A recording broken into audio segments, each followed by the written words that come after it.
संस्कार आप कब ग्रहण करती हो? जब आप पुत्री होती हो। पुत्री के रूप में आप संस्कार ग्रहण करती हो। आपके परिवार में आपके माता पिता आपको उत्तम उत्तम शिक्षाएं देकर के वो संस्कार ग्रहण कराते हैं। कहा जाता है ना कि नारी केवल एक गृहस्थ को नहीं, एक घर को नहीं, बल्कि दो दो कुलों की लाज होती है, ये कहा जाता है ना। तो आपके ऊपर जिम्मेदारी और ज्यादा हो गई, केवल एक नहीं, दो दो कुलों की लाज।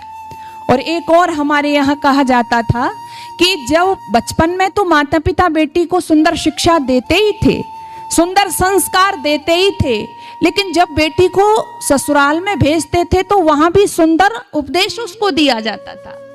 और यहां तक कहा जाता था, बेटी पिता के घर से तेरी डोली उठ रही है और पति के घर से तेरी अर्थी उठनी चाहिए। आज ऐसा ही है क्या? आप सबको पता है। मैं मानती हूं, मैं भी दिन प्रतिदिन देखती हूं कि कुछ घटनाएं गलत भी होती हैं।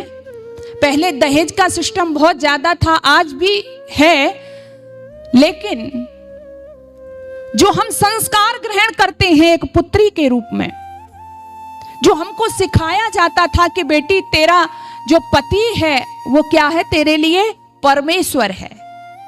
मैं मानती हूं कि कमियां दोनों तरफ से हो जाती हैं, जैसा कि आज हम वर्तमान में देख रहे हैं।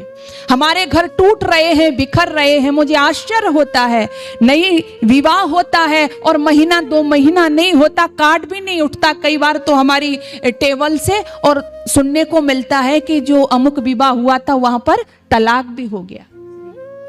मैं मानती हूं कमियां हो सकती हैं, लेकिन आज से पहले मेरी माताओं बहनों, यहाँ पर कुछ पुरानी माताएं भी बैठी हुई हैं, आपने काफी समय देखा होगा, जो हम भी अपने दादी नानी से सुनते आए हैं। ऐसा नहीं था कि उस समय उनके समय में कोई चैलेंज नहीं थे, कोई परिस्थितियां नहीं थी, लेकिन उन परिस्थितियों के अनुकूल अपने आप को ढालना और उत्तम संतति का निर्माण करके समाज को देना, ये नारी की सबसे प्रमुख विशेषता थी, जिसका आज अभाव हो गया है।